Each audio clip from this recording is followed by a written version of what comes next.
Happy Friday, everyone. Welcome to this week's edition of Wixology. My name is Juliet Sidney from Bamboo Web Design.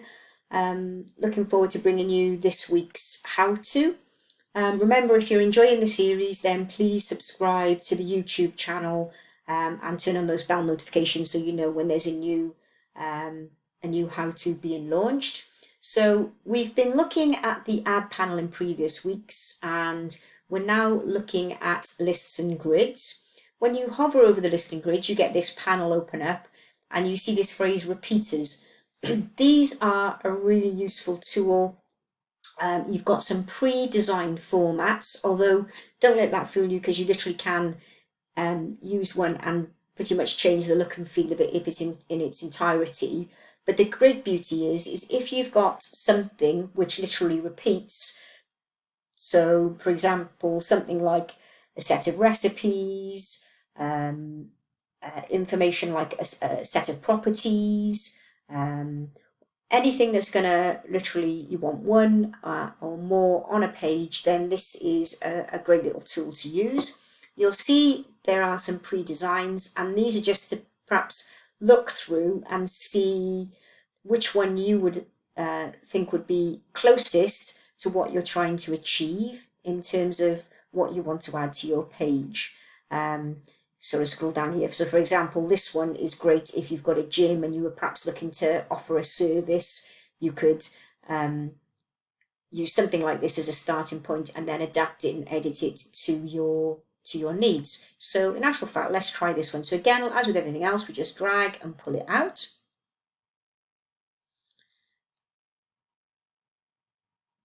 Now, before we had repeaters, if we were trying to produce something like this, we design the image, we design some text and some copy, and then when we were going to do the next one, we'd have to try and get it to align perfectly, and then sometimes they just knock out slightly, and it was just a real fudge.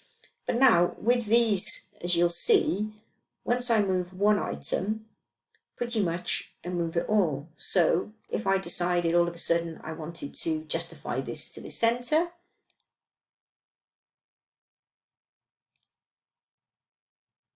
let me just pop that, I think I'm in the way there, pop myself over there.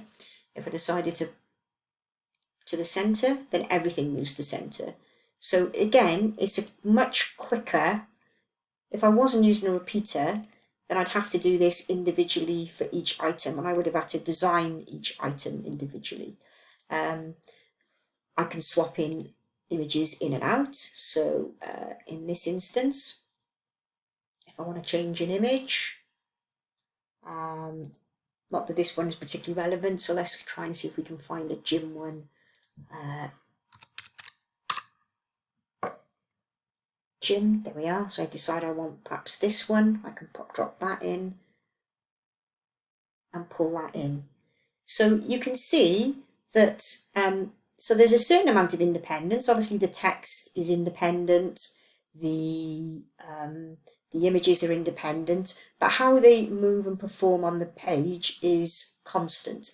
The other thing that is useful with repeaters is if I had say 6 courses, then in terms of duplication, all I need to do is duplicate the items. You have a little look on this page here. You'll notice that as I'm duplicating, then they're pulling through. So it's a lot quicker to work with. Equally, if I decide I wish to change the design, I'm not stuck sort of totally with this design, so I might decide I want to have something like this, and perhaps pull in this image more here. Perhaps I don't want this text and I want to move this more centrally.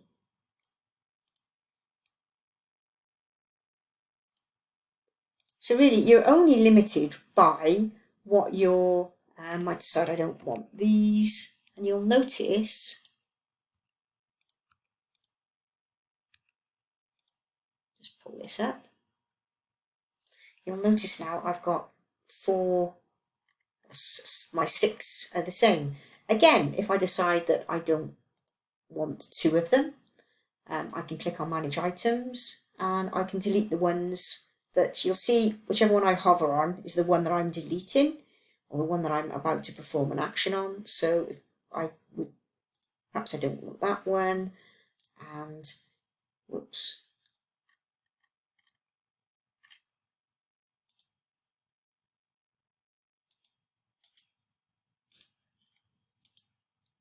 Manage Items again, and then I'm hovering over the 5th one, and perhaps I don't want that one, so I delete that. So I've just got my 4. Could be even more that I'm looking for something entirely different. So perhaps I want my text over here, my image over here, sorry. I can shift my header over here.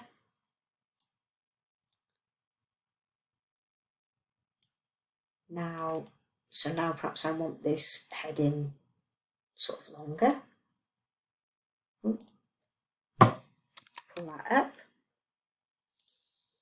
And perhaps this content is a bit longer. So you can see I've got total creativity in terms of what it is I'm trying to achieve within my repeater.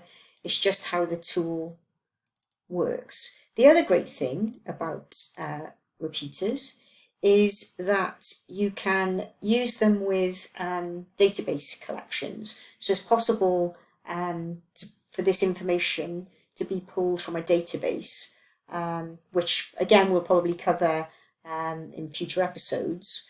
I might decide then I wanted to add a button. So again, you can add pretty much anything into here. We can add our button. I could say book now.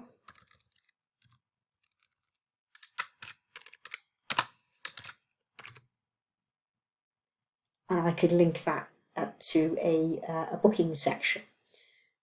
So you can see just how easy they are to use. Again, what I would suggest is you come into the add panel, you have a little play about with them, have a little different explore of the different types. I use these an awful lot in designs. As I say, I try and pick one which is nearest to what I'm thinking as my starting point, and then just sort of pull it apart as I see fit. So hopefully you found this session useful on the lists and grids and repeaters. If you did, then please give us a like and turn on those bell notifications. And I look forward to speaking to you next week. Take care all.